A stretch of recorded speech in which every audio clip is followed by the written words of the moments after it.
Assalamualaikum warahmatullahi wabarakatuh. Sejarah asal-usul suku Melayu Riau. Ras Melayu datang pertama kali ke daerah Riau sekitar tahun 2.500 SM. Mereka datang dari daratan Asia bagian tengah dan menyeberangi dari semenanjung Malaysia. Kedatangan kedua terjadi pada tahun 1.500 SM dan gelombang kedatangan ketiga sekitar tahun 300 SM. Suku Melayu Riau adalah salah satu keturunan para migran dari daratan Asia tersebut.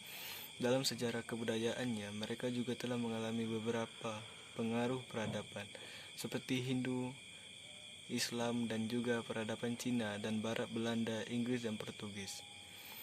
Pada abad-abad yang dulu mereka sempat mempunyai beberapa kerajaan seperti Kesultanan Bintan atau Tumasik, Kandis atau Kuantan, Gasip atau Siak, Kerinteng atau Inderagin, Lingga atau Malaka, Rokan, Siak, Seri, Indrapura, Kampar, Pelalawan, dan Singgigi. Pada masa sekarang, populasi mereka diperkirakan berjumlah sekitar 1 juta jiwa, tersebar terutama di Provinsi Riau maupun kepulauannya dan di sekitar daerah aliran sungai-sungai besar di daratan Sumatera bagian timur. Bahasa suku Melayu Riau. Bahasa Melayu ini tidak jauh berbeda dengan bahasa Indonesia sekarang, malah dianggap sebagai salah satu dasar bahasa Indonesia. Disebut juga bahasa Melayu tinggi karena awalnya digunakan sebagai bahasa sastra oleh masyarakat Indonesia pada akhir abad yang lalu. Sebelum mengenal tulisan Latin, masyarakat ini menuliskan gagasan mereka dalam tulisan Arab Melayu atau Arab Gundul. Mata pencaharian suku Melayu Riau. Orang Melayu di Riau ini amat sedikit yang bertanam padi di sawah, karena keadaan alamnya yang tidak memungkinkan untuk itu. Namun sebagian kecil ada juga yang berladang. Pada masa dulu, mungkin mereka lebih mengandalkan mata pencarian mengolah sagu, mengumpulkan hasil hutan, menangkap ikan, berladang, dan berdagang. Tanaman mereka biasanya padi, ladang, ubi, sayuran, dan buah-buahan. Kemudian, mereka juga menanam tanaman keras yang sempat melambung harganya, yaitu karet.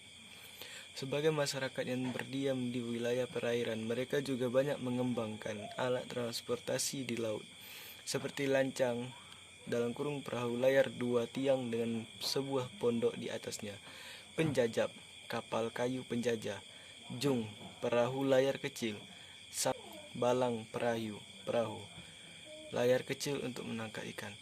Untuk di sungai mereka menggunakan sampan kolek, sampan kotak, dan belukang. Ketiganya tergolong perahu lesung yang ramping bentuknya. Kemudian ada pula yang disebut perahu jalur, yaitu perahu panjang yang digunakan untuk berlomba di sungai. Masyarakat Melayu Riau, setiap keluarga inti terdiam di rumah sendiri, kecuali pasangan baru yang biasanya lebih suka menumpang di rumah pihak istri, sampai mereka punya anak pertama. Karena itu pola menetap mereka boleh dikatakan neolokal. Keluarga inti yang mereka sebut kelamin umumnya mendirikan rumah di lingkungan tempat tinggal pihak istri. Prinsip garis keturunan atau kekerabatan lebih cenderung parental atau bilateral. Hubungan kekerabatan dilakukan dengan kata sapaan yang khas.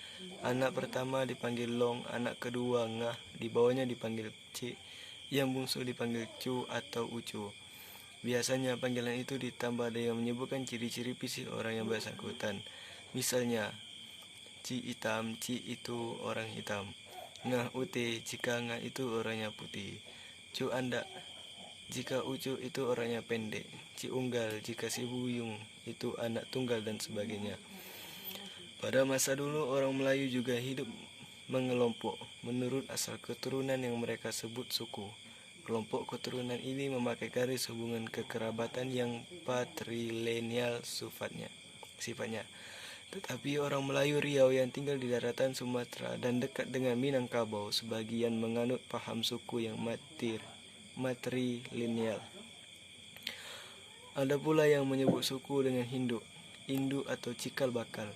Setiap suku dipimpin oleh seorang penghulu.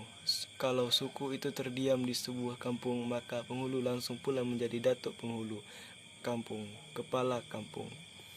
Setiap penghulu dibantu pula oleh beberapa tokoh seperti Batin, Jinang, tua-tua, dan monti. Di bidang keagamaan dikenal pemimpin seperti imam dan khotib. Pelapisan sosial dalam kehidupan masyarakat Melayu Riau ini tidak lagi tajam seperti di zaman Kesultanan dulu. Walaupun begitu, masih ada golongan-golongan tertentu yang dianggap mempunyai ciri keturunan sendiri. Misalnya golongan bangsawan yang terdiri dari keturunan sultan dan raja, golongan datuk-datuk kepala suku atau penghulu kepala kampung. Kemudian ada lagi golongan pemuka masyarakat yang disebut cerdik, pandai, orang tua-tua, golongan ulama, dan orang kaya. Kesenian dan budaya suku Melayu Riau. Kesenian orang Melayu Riau kebanyakan bernafaskan budaya Islam. Di sini berkembang seni sastra keagamaan yang dinyanyikan pula dengan iringan musik rebana, berdah, kerompang atau kompang, dan sebagainya. Tari-tarian Melayu pernah populer pada awal kemerdekaan Indonesia.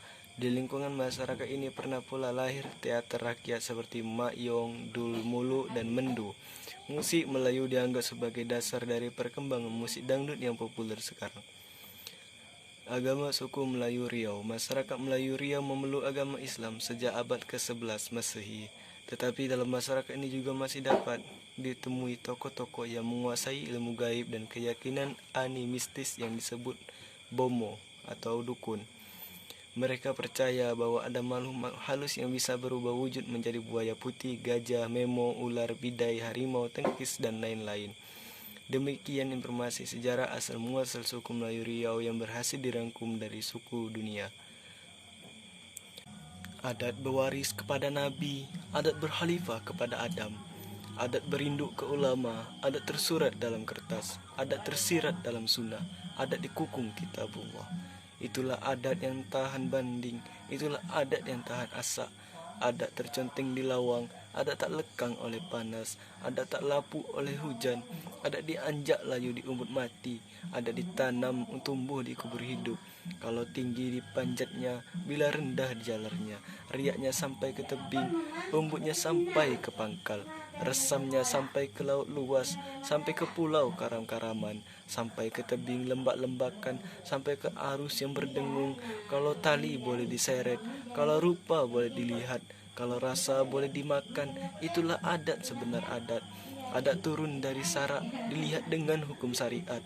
Itulah pusaka turun-temurun, warisan yang tak putus oleh cencang, yang menjadi galang lembaga, yang menjadi ico dengan pakaian, yang digenggam di selimut.